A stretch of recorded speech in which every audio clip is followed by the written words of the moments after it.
just now starting to understand. People have been pulling one over on you.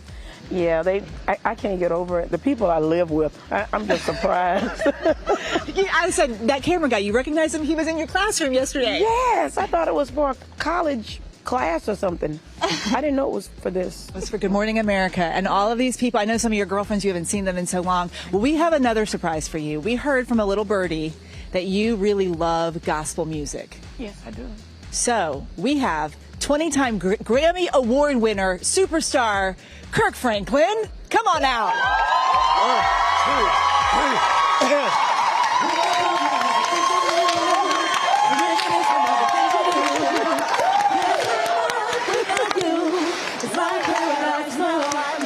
How y'all doing? Such a mystery.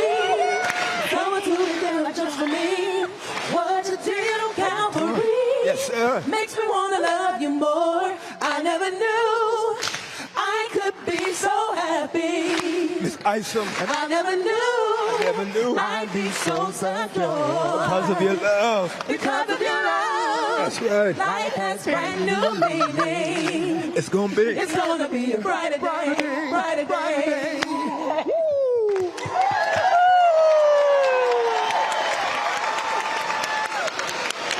Oh, thank you so much, Kirk.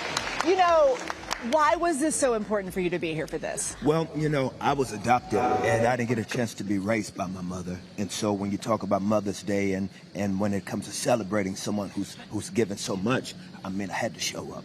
So I had to show up for you because it means the world for all the mothers in the world for me to let you know how valuable you are. Thank you. Thank you. To see Kirk Franklin came all the way to Bainbridge, Georgia, just for you. Yes, I'm just I'm speechless, but I'm excited. Thank you so very much. Thank you. And thank you for letting me lay on your shoulder. Great. We got more surprises for you. Okay. More surprises, guys. Back to you in the studio. That was excellent. To Eva Pilgrim in Bainbridge, Georgia. Hey, Eva, we've loved watching every bit of this mom. Guys, y'all, this has been so much fun. Are you having fun? I am. Or are you still overwhelmed? I'm better. You're better. Yeah. This is Patricia Isom, and she is literally an angel. She's an incredible mother, and we're giving you breakfast in bed because you deserve it. She also, y'all, teaches 6th grade. That's a special award in and of itself right there, right? 6th grade. But we're so glad to have you here and so glad to honor you. We have so many surprises for you this morning. Okay. So we know that you really love your family. Yes. And we wanted to be able to give you and your family a chance to relax and to enjoy each other. And so Norwegian Cruise Line and Alaska Airlines is sending you and your family on a cruise to Alaska this summer. Here you go. Honors Teacher All Year Long program. They have a teacher's cruise discount. So they're going to send you guys on a vacation. Wow. Oh my God. And that's not all. You notice your girlfriends are all here, right? Yes. Team Trish, they're all blinged out. These ladies have been friends since they were little girls, some of them from the womb. You guys know a lot about each other.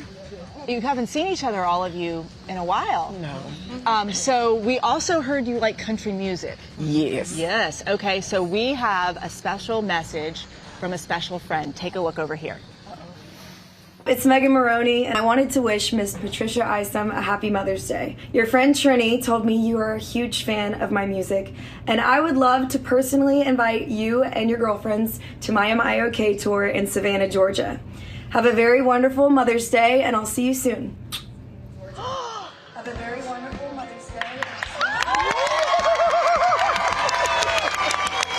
So, in order to help make that happen, Expedia is giving you guys $7,500 in one key cash for your girls' weekend, so you can go see Megan Maroney or the Team Trish ladies. Oh, wow.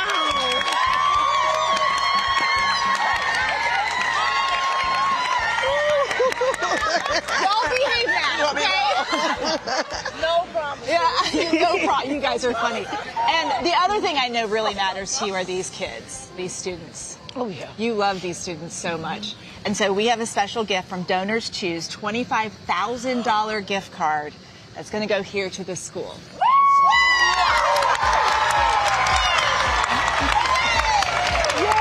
And that's not all, because this is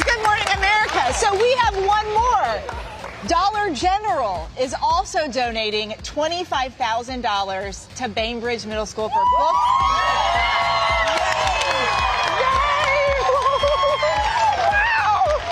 Oh my God, they need it, they need it, they need it. What do they, how much does this money mean for a school like this? Everything, art supplies, books, just everything for a school like this. You're right. Everything, everything, everything. We got the principal over here, Mr. Kirkland. Yes. To see this kind of money that's going to be here at this school. The impact on our school is tremendous. When these people give to our school, the impact on our teachers, it just provides opportunities for us to give back to our students and our teachers. What do you think? I'm excited. Thank you so very much. It's awesome. Thank you for being an incredible mom, not just to your boys, but to all of these kids that we see here behind us. Can we give it up for Miss Isom?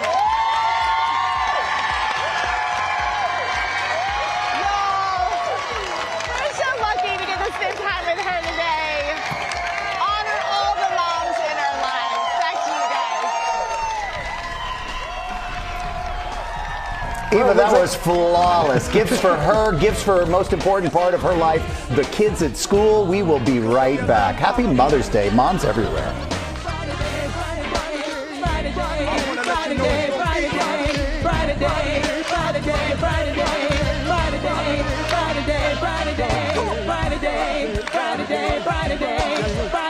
Look at that scene this morning, thanks to Eva and our entire team. I'm Eva Pilgrim. Thank you for streaming with us. It's expected to be one of the most high-profile trials in a very, very long time. The United States of America versus Sean Diddy Combs, one of the biggest names in entertainment selection process, and how impactful it could be during this case. So many are wondering, how do you find an impartial jury for someone so famous? But before we go there, we want to remind you of the key events that brought us to where we are today. In the case against Diddy, here's ABC News Chief Investigative Correspondent and Aaron Katersky. Aaron's been on this case since day one. He's going to be inside the courtroom every day for this trial. Right now, he is outside the federal courthouse in Lower Manhattan. Aaron, bring us up to speed on this process. How big was this jury pool, and how will they choose who will decide this case? There are potentially hundreds of prospective jurors who were sent written questionnaires to fill out. And at bottom, like any case, Eva, the main question is, can you be fair? Can you be impartial? Can you set aside any of jury selections? So I'm curious, you mentioned some of those questions, but what do they ask these people to determine who gets to stay and who goes? Well, they want to know primarily, can you be fair at Los Angeles Hotel? But they pledged, Eva, they would put it out of their mind if they advanced through the jury process. Aaron Katersky for us there. Thank you so much, Aaron. Let's bring in ABC News contributor Brian Buckmeyer. Brian, you have also been in court this week alongside Aaron. Okay, so not only do we have a celebrity defendant, but he has a pretty high-profile defense team, names that people know. Walk us through who's on his team. So first and foremost, we have Mark Agnifilo. He is what we would call the first seat or the attorney in the case. But from my understanding, this is truly... Yeah. Yes and no. I always kind of, when people ask me that question, I say, you may see 7 defense attorneys or 6 attorneys, whatever it may be at the table. But when you compare it to the government on the other side, who has about 5 attorneys, they also have the entire office of the Southern District of New York. So their team is small compared to be part of a strategy. Brian Buckmeyer, don't go anywhere. We're going to be asking some more questions. Still ahead, the science behind picking the jury who will determine Diddy's fate. Our expert panel will break it down.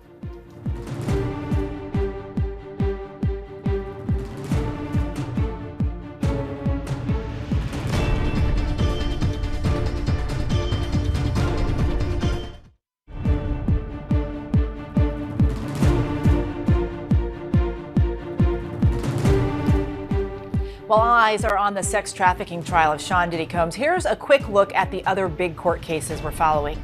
Testimony from first responders and experts has been the focal point this week in the Karen Reed murder retrial.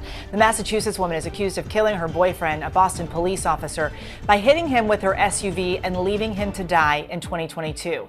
Her attorneys argue the investigation was riddled with errors and claim witnesses colluded on their narrative about the officer's death. Reed has pleaded not guilty. A jury found 3 former Memphis cops not guilty on state charges in the beating death of Tyree Nichols. 2 other former officers previously agreed to plead guilty to state charges. The defense argued Nichols was actively resisting arrest and that their use of force followed department policy. The 3 officers already face years in prison after being convicted of federal charges last year. Back now to the government's case against hip-hop mogul Sean Combs. Right now, I'm joined again by ABC News contributor Brian Buckmeyer, along with Dr. Eric Rudish, managing partner and senior litigation consultant at Blueprint Trial Consulting. He also studies juror behavior here in New York. Okay, Eric, we have to start with you. You're not involved in this case, but you are a jury expert of sorts. There is some science behind choosing a juror. Break this down for us. I'm fascinated. Absolutely. There's a lot that goes into selecting a jury well before trial. So jury consultants typically conduct mock trial exercises or other jury research exercises to determine what are the characteristics of jurors that you want, and more importantly, whom you don't want to be on the jury. So based on that research, basically you're testing your case like a focus group in front of jurors. About this jury questionnaire, we've heard a lot about it. The questions, for example, take the video showing Cassie being kicked and punched, which was obtained by CNN. What happens if someone's already seen? So you really need to get an impartial jury. So play defense attorney for me here. What are the red flags? What makes you hesitate on a person? So this is not a normal trial. Everyone knows who Sean Diddy Combs is. He's super famous here, right? How does that impact a juror and the decisions that they make? Here, coming up, what happens when a cultural icon, from music to fashion to reality TV, Diddy's star power in pop culture has been clear as he's built his image over several decades. Now, his legacy as a famous entertainment mogul is front and center as his sex trafficking trial, as extravagant parties Diddy was known for throwing. How did those events shape his reputation? Did they add to his power? Absolutely. You know, these events that he used to have, and we're not just talking about the white parties, we're talking about, quite frankly, any party that Sean Combs extended an invitation to attracted the A-list of the A-list, you know, and if you got that invitation, you got like a Willy Wonka golden ticket to an experience, to a party, a chance to interface and rub shoulders and hobnob with some of the biggest in business and most certainly the biggest in entertainment and popular culture. Colossal. He's pleaded not guilty, but if Sean Combs is convicted of these charges, he could be looking at decades in federal prison. Based on what we've seen with other celebrities, what's the big you? And thank you for joining us for the first episode of Burden of Proof, the case against Diddy. We'll be back with new episodes every day of the trial. As soon as opening statements begin, we'll be bringing you the latest from the courtroom, plus live analysis from experts and contributors. The show streams right here on ABC News Live, Disney Plus, and Hulu at 5:30 p.m. Eastern. I'm Eva Pilgrim. Have a good night.